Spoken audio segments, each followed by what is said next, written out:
Hey guys, I'm back with another video and I think you guys are going to love it. Unfortunately, this video was supposed to be about a Teasy light technique. However, I lost literally hours of footage, don't know where it went. I'm new to this editing process, forgive me. Anyway, I decided that there was still enough footage left for a video, so I threw it together because I didn't want the filming day to go to waste. So my client Cassie has hair that tangles extremely easy. You'll be able to see it in the video. And we just finished her second lightening session from years of overlap black box dye, which has been overlapped over a bright red she used to have as well. Since it's a color correction, the first session I went in with a traditional Teasy light just to see how she would lift. After taking 55 minutes, no exaggeration, to comb that tease out, I decided the technique we would do today would be a Teasy light, however, without the tease.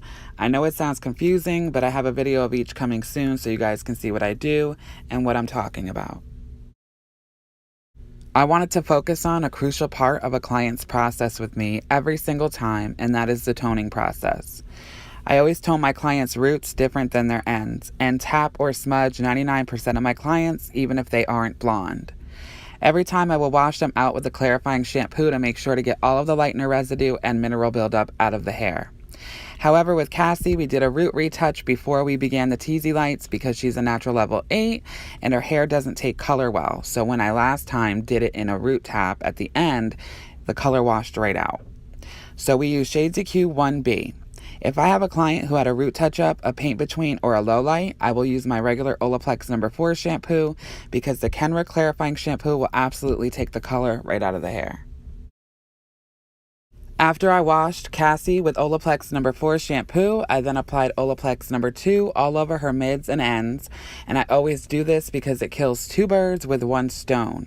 It's the second part of the Olaplex treatment that's a must, and it acts like a barrier for the root smudge so the porous pre-lightened hair doesn't suck the color up. I detangle, then section her hair with my wide tooth comb. These Samvia combs are my go-to for smudging. I learned that from my hair god Jessie Gish from Jay-Z Styles. I love you so much, Jess. I then outline my sections and begin smudging. I'm dragging hers down a little lower because we want that sombre kind of look. Also, one thing I want to mention is when shadowing or smudging, it is crucially important to take your comb and comb through after every few sections, like you see me doing here in this video. If you don't do it, it will absolutely leave a line and it will not be a really good blended look, and that's something that none of us stylists or clients want to see. Sometimes when you're here, I can't feel no doubt, 'cause you keep me where the stars are bound. It doesn't really matter, 'cause you're here with me now. It doesn't really matter. It doesn't really matter, 'cause you're here with me now. It doesn't really matter, 'cause I feel so free now.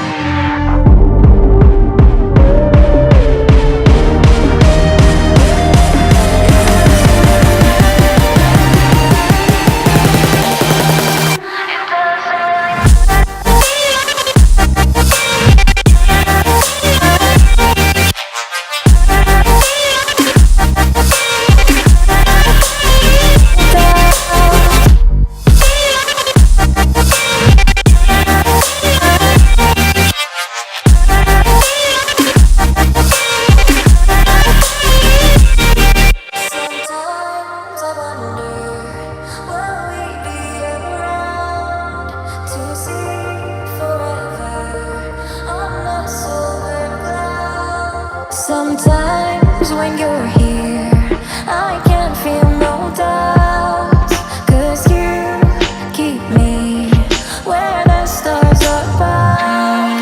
It doesn't really matter, 'cause you're here with me now. It doesn't really matter. It doesn't really matter, 'cause you're here with me now. It doesn't really matter, 'cause I feel so free now.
And I know this is a 9-minute video of me basically root smudging somebody, but I know that I'm a visual learner and I like to watch things. And if I watch them, I pick up on them a lot easier than reading in a book or anything like that.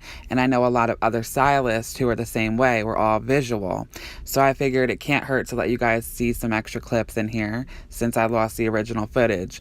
But anyway, I almost forgot the most important part that I know you guys are going to want to know was my formulas.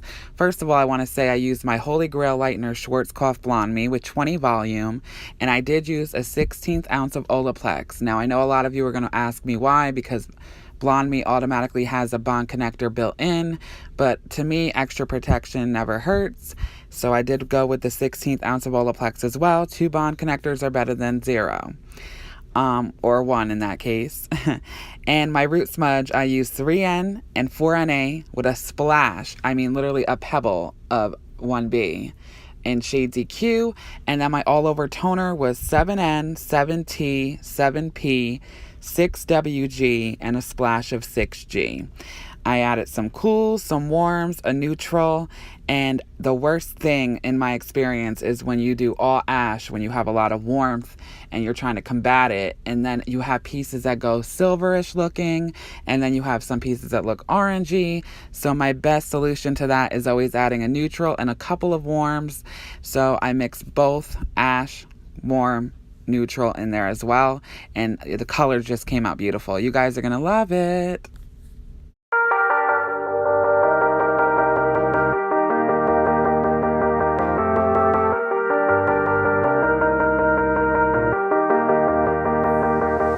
Sometimes when you're here, I can't feel no doubts, 'cause you keep me where the stars are bound. It doesn't really matter, 'cause you're here with me now. It doesn't really matter. It doesn't really matter, 'cause you're here with me now. That's going to do it for now. I hope you guys liked the result. If you did, give me a big fat thumbs up, share this video, and subscribe. A lot more stuff is in the making and it's on its way. Also, go give me a follow on Instagram at BR Hair Artistry. That and all my formulas used in this video will be in the description box below. Until next time, bye guys.